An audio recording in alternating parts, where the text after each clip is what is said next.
How to make a custom ringtone. You will need. Okay, so go to any app, Spotify, YouTube, TikTok, etc.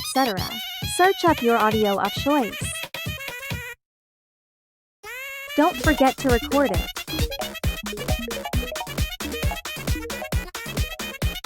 Then go to your recorded video and edit it as you please. Note: ringtones can only be a max length of 30 seconds long.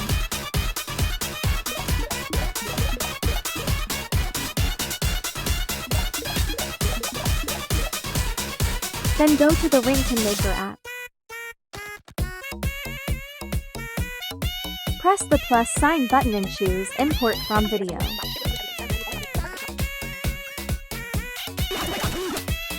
Anyways, choose the audio and press Make. Then press GarageBand. Trying to find the ringtone. Hold it and press Share. Then press Ringtone. Export. Use sound as.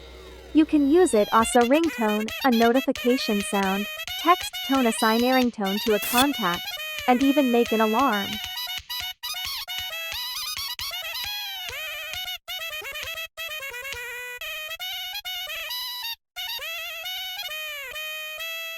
And that's how you make a custom ringtone. Bye besties. 3.